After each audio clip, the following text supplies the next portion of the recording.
Zohran Mamdani just went on the I've Had It podcast, and I actually just made a video talking about their previous interview with Hasan Piker, so go check that out too. But Zohran being on this podcast is important. I'm going to talk about some of the reasons why, and I'll show you a few clips from the interview that illustrate the importance of it. I'm going to play for you some of the key moments of the interview, and then after each clip, we'll talk about the importance of it. And I have a lot to say about it. So let's get right into it. Think about how failed as a politician you would have to be to call a man who clearly, in my opinion, I'm not a doctor, has full-blown dementia, who tried to give a microphone a blowjob on the campaign trail. Donald Trump did this. And he has to have a 3-hour meeting where everybody tells him he's so great because he's that insecure. So how much has Andrew Cuomo fallen that right now, currently, he thinks the best thing for New Yorkers to do is to call a demented man with muffin top cankles, bruises all over his hands, and an army of sycophants around him. I mean, how on earth is that going to help New Yorkers?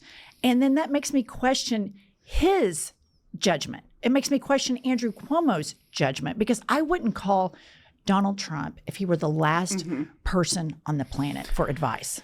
And calling him not just for advice, but for help.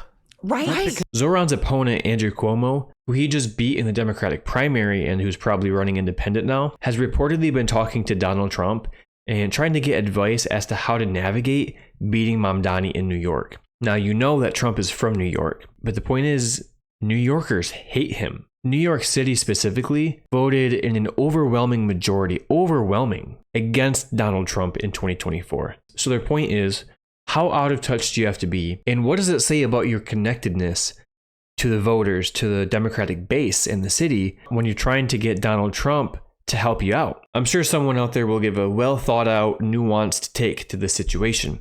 It doesn't take a complete understanding of political theory to understand that this doesn't pass the smell test. Cuomo wants to make absolutely sure that the right-wing machine is going to put as much money into anti-Zohran attacks as humanly possible. That's the only way Cuomo can win, as if he teams up with the Republicans. And that should tell you a lot about Cuomo. But most importantly, that he knows his policies won't win him this election. And that's what it should be about. Every single time. It should be about policy. That's why Zohran won the primary.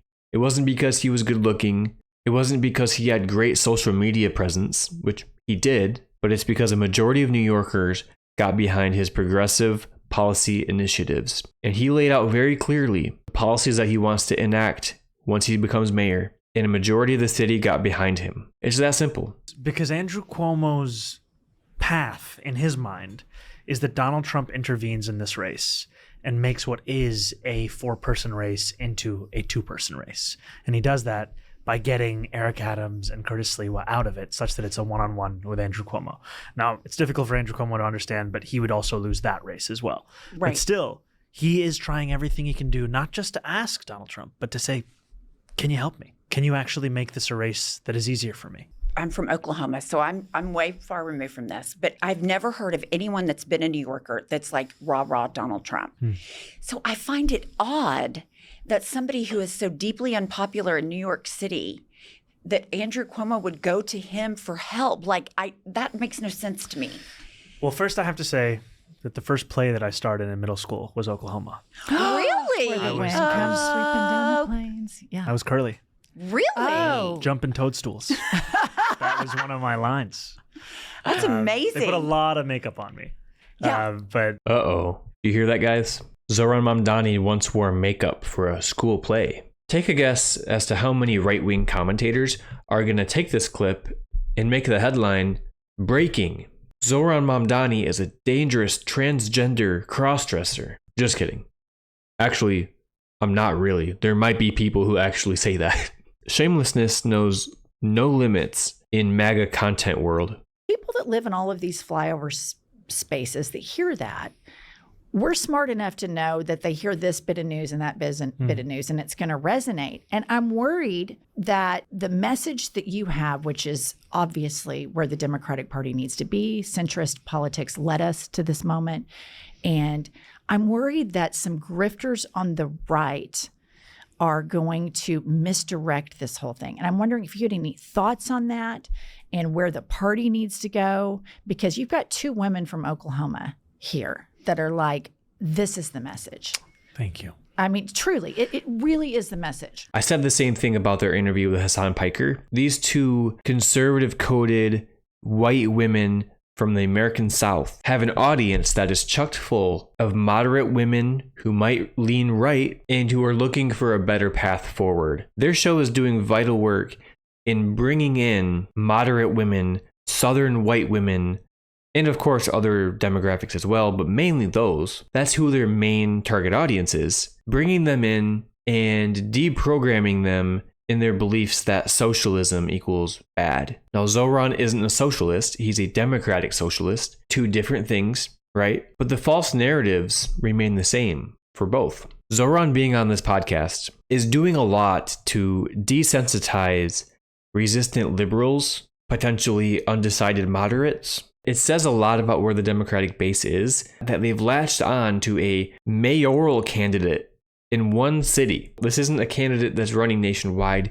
He's not even running statewide. And what it tells us is that a majority of the Democratic base is ready to adopt Zohran Mamdani style politics. Tell me another mayoral candidate that has gotten this much positive attention from their party's base nationwide. I'll wait. I'm wondering if you had any thoughts on that and where the party needs to go, because you've got two women from Oklahoma here that are like, this is the message. Thank you. I mean, truly, it really is the message. You know, I think we've already seen an example of this very thing in Donald Trump's presidential campaign. He diagnosed a very real crisis of affordability. And when you asked a lot of people what his campaign was about, I would often hear cost of living, cheaper groceries. These were things that kept coming up. And when he won the presidency last November, we saw that in New York City that there was a real rightward shift in the results. Mm-hmm. And we saw that it actually was happening far from the caricatures of Trump voters. It was happening in many times in the hearts of immigrant New York City. And so I went to two of those places. I went to Fordham Road in the Bronx. I went to Hillside Avenue in Queens. And I asked New Yorkers, who did you vote for and why? And I heard Trump, Trump, Trump again and again and again. And when I asked why, I heard about rent. I heard about Con Edison, gas and electric. I heard about even Metro cards. I heard about groceries. I heard about childcare. I heard about how life was easier 4 years ago, how things seemed more in reach at that time, and how Donald Trump had this message of change. And now we know him to be insincere. We know him to be ridiculous. Grifter. We know him to be horrific. Right. And yet we also know that if you do not address the crisis that people are living through, if you tell them, in fact, that they are wrong, then they will not respond to you. You have to be able to have a politics that is responsive to people's everyday, not only needs, but concerns, anxieties. And we have run this race with a firm focus on what we think is the most pressing crisis, which is affordability. I mean, this is the wealthiest city in the wealthiest country in the history of the world, and 1 in 4 are living in poverty, all at the same time. Think about democratic socialism. I am a democratic socialist. I also wouldn't be the first democratic socialist mayor. We've had a number. And we've even had a mayor who was a member of the Democratic Socialists of America. That's David Dinkins, not just a few decades ago. And people ask me, how can this interact with New York City being the home of global finance? And I say my focus as a democratic socialist is ensuring that every New Yorker lives a dignified life. That is my responsibility, to ensure that what you need, what is necessary for you, is something that you're not priced out of. Not what you want, not what you'd like, but we all understand people need K through 12 education. So we have public schools. But for some reason, we think that childcare is something that you could be priced out of before you get to K through 12. That it's okay that New Yorkers have to spend $25,000 a year procuring childcare. I believe that the city should provide universal childcare. And this is something that I've sought to share with people about what our vision is. The main point I want to make here from these clips are Zohran's campaign has been about affordability, as he just mentioned. And the way to achieve that in New York City is not by electing another Republican who has a boner for deregulation. For example, housing is the main focus in New York City. The cost of housing, the cost of rent, If a standard Republican in 2025 were the mayor of New York City, they would allow corporations to continue to eat up all the housing units in the city and then rent them out at ridiculous prices so they can earn a specific profit margin, which then goes to their shareholders. That's the main reason cost of housing is expensive everywhere in the country. Less people are owning homes, more people are renting. Zohran's message of providing the fundamentals, providing housing, providing childcare for all the children in New York City, for providing free and fast buses throughout the city, universal health care, ensuring that rent prices don't go up.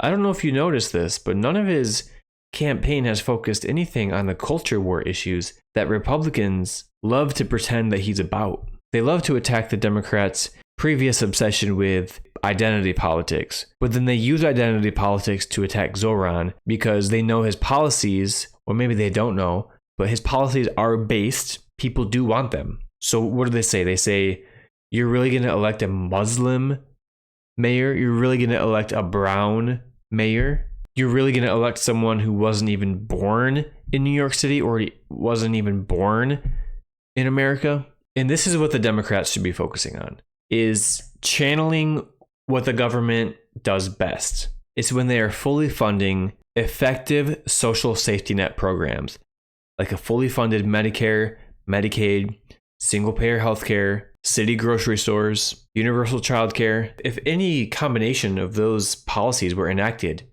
in New York City, you would see the cost of living drastically lower. There's no wonder why the Democratic base nationwide has attached themselves so strongly to Zohran. It's because people have realized that that is the way forward. It's democratic socialism. It's policies that actually address the 60% of Americans who are living paycheck to paycheck. Most Americans can't afford an unexpected $500 bill. It addresses the fact that most Americans can't afford healthcare, even with insurance. For the sake of time, I'll end it there. There's a lot more I could break down, but go check out the full video. It just dropped yesterday, I believe. It's 58 minutes long. It's worth the watch. They have a great conversation. I'll put the link to the video in the description of my video here. And yep, see y'all later.